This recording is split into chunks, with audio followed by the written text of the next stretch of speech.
আসসালামু আলাইকুম ভিউয়ার্স, আপনাদের জন্য দারুণ একটি সুখবর। বাংলাদেশ সেনাবাহিনীর এভিয়েশন বহরে যুক্ত করার জন্য স্পেন থেকে অর্ডার করা কাসা C295W এয়ারক্রাফট টেস্ট ফ্লাইট সম্পন্ন। अस्सलाम वालेकुम वीवर, बहुत ही ज्यादा इंपॉर्टेंट वीडियो शेयर करने वाले बांग्लादेश की एयरफोर्स के रिलेटेड।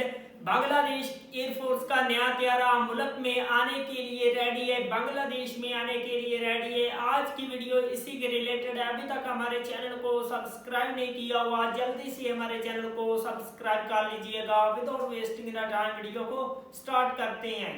আসসালামু আলাইকুম ভিউয়ার্স, আপনাদের জন্য দারুণ একটি সুখবর। বাংলাদেশ সেনাবাহিনীর এভিয়েশন বহরে যুক্ত করার জন্য স্পেন থেকে অর্ডার করা কাসা C295W এয়ারক্রাফট টেস্ট ফ্লাইট সম্পন্ন করেছে। গত মাসের 31শে মে স্পেনের সেভিলা এয়ারপোর্টে টেস্ট ফ্লাইট চলাকালীন এই ছবিটি তোলা হয়েছে। বাংলাদেশ সেনাবাহিনীর ট্রান্সপোর্ট বহরকে শক্তিশালী করবার জন্য খুব সম্ভবত 2020-21 অর্থ বছরে এই এয়ারক্রাফট অর্ডার করা হয়। যেহেতু এর টেস্ট ফ্লাইট সম্পন্ন করা হচ্ছে, সুতরাং ধারণা করাই যাচ্ছে নতুন এই বিমানটি কয়েক মাসের মধ্যেই সেনাবাহিনীর বহরে যুক্ত হতে যাচ্ছে।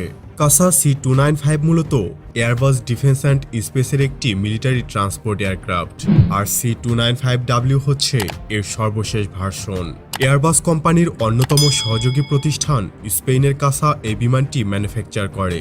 এগুলো troops transport, logistic support, parajump এসবের ক্ষেত্রে ব্যবহৃত হয়ে থাকে। এই বিমানটি মোট 71 জন সাধারণ ট্রুপস কিংবা 48 জন প্যারাট্রুপার বহন করতে পারে। সম্প্রতিকালে বাংলাদেশ ও স্পেনের মধ্যকার প্রথম ডিজি লেভেলে বৈঠক অনুষ্ঠিত হয়েছে। উক্ত বৈঠকে উভয় দেশের মধ্যকার সম্পর্ক জোরদার, দ্বিপাক্ষিক আলোচনা ও ম্যারিটাইম সেক্টরে যৌথভাবে কাজ করার বিষয়েও আলোচনা করা হয়েছে।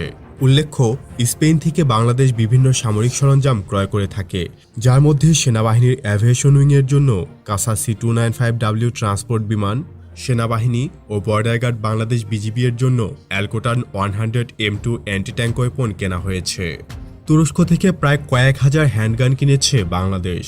ইউএন রেজিস্টার অব কনভেনশনাল আর্মসের প্রকাশিত আর্মস ডাটাবেসে উল্লেখিত সংখ্যা অনুসারে 2021 সালে 1600 প্লাস, 2020 সালে 4100 প্লাস এবং 2019 সালে প্রায় 800 প্লাস বিভিন্ন মডেলের হ্যান্ডগান এবং পিস্তল কিনেছে বাংলাদেশ।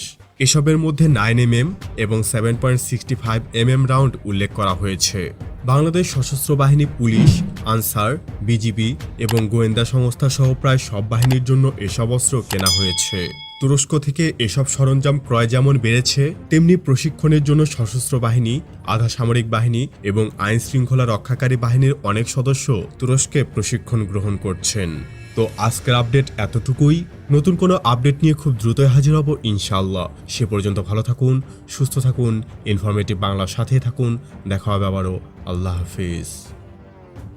वंडरफुल वीवर, बहुत ही जबरदस्त किस्म का ये बांग्लादेश की एविएशन का न्यू त्यारा है, बांग्लादेश में आने के लिए रेडी है। तो इसी तरह बांग्लादेश की एयरफोर्स को नए नए एयरक्राफ्ट की नीड है, नए नए फाइटर जेट की नीड है। तो ये वीवर, ये सब कुछ बांग्लादेश को ही करना पड़ेगा। बांग्लादेश की गवर्नमेंट को इसी तरह के स्टेप लेने पड़ेंगे और बांग्लादेश की एयरफोर्स को मजबूत करना होगा। मिलते हैं आपसे नेक्स्ट वीडियो में इंशाल्लाह, तब तक के लिए अल्लाह हाफिज।